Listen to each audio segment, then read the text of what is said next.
Andiyan pala kayo mga bata. Itong inyong Kuya Jun ng Lampara Books. Dadalhin ko kayo sa ibang mundo ng aking kwento.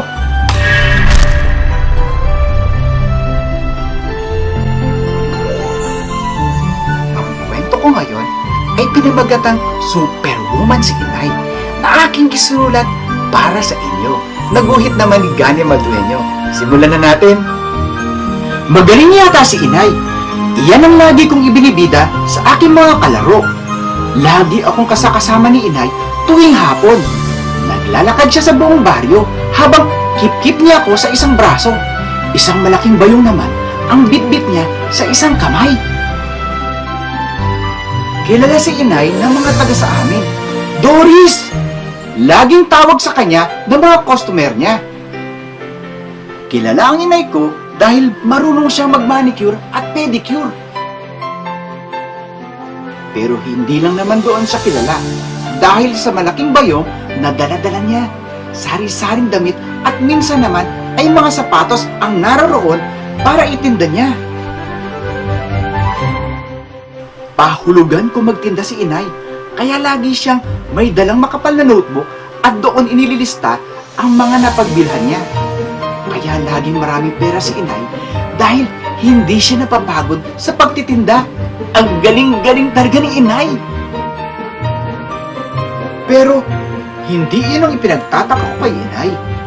Tuwing may kailangan kami ng aking kapatid, kapag tinawag namin siya, bakit kayang-kaya niyang ibigay ang aming mga hinihingi? Katulad na lang ng minsang mag-brownout ang buong bayan ng San Gabriel. Napakadilim at wala pa si Itay.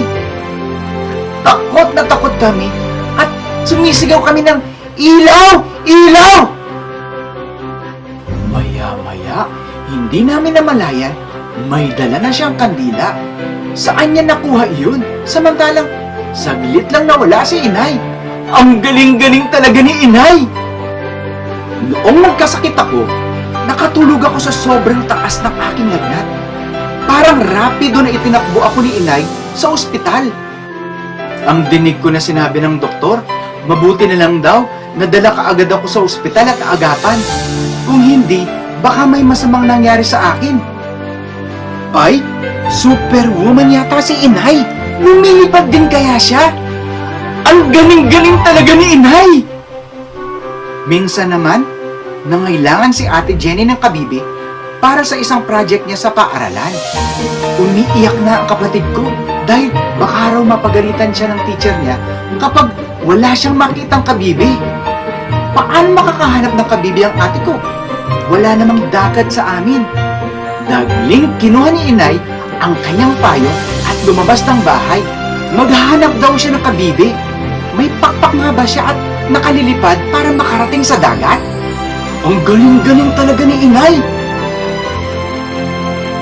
Napansin ko, kahit ano ang project ng kapatid ko, kapag hindi siya makakita ng mga kailangan niyang gamit, si Inay palagi ang nakahahanap. Kagaya ng balat ng itlog, ng mga larawan ng mga hayop, prutas, at kung ano-ano pa na ipinahahanap ng kanyang teacher para daw sa mga album. Ang galing-galing talaga ni Inay!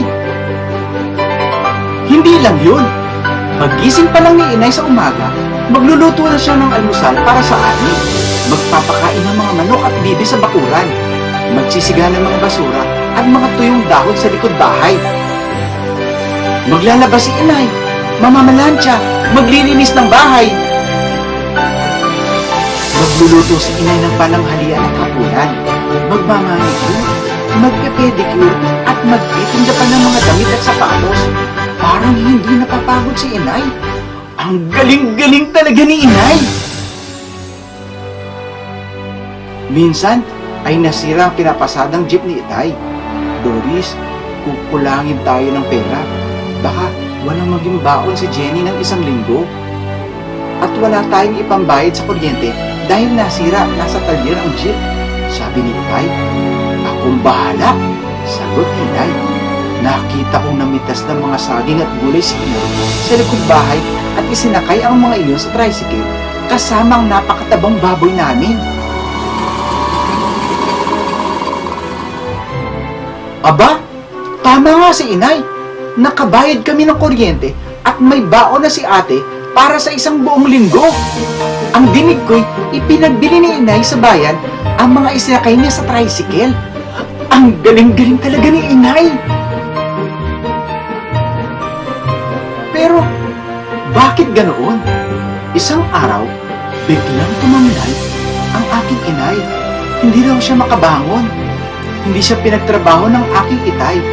Si itay ang gumagawa sa mga gawaing bahay at ang inay ko naman ay palagi nakahiga. May sakit ba ang inay ko?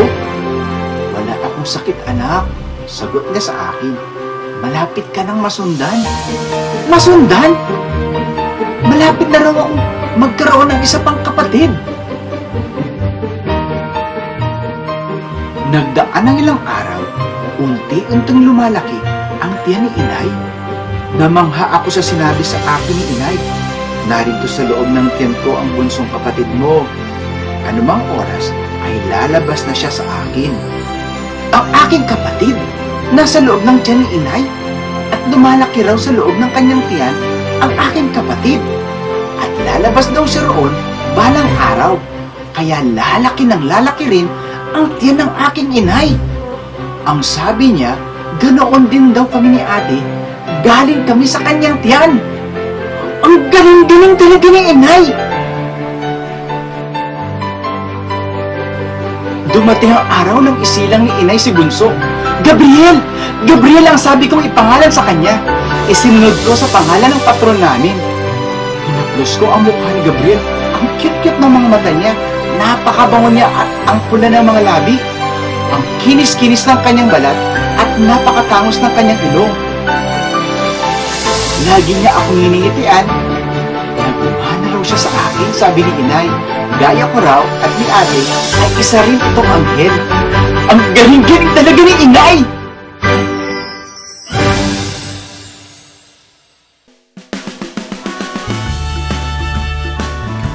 Sana'y nagustuhan niyo ang aking kwento at laging tatandaan ang taglay na galing ni inay. Itong inyong Kuya Jun ng Lampara Books. Laging magbasa upang tumalino.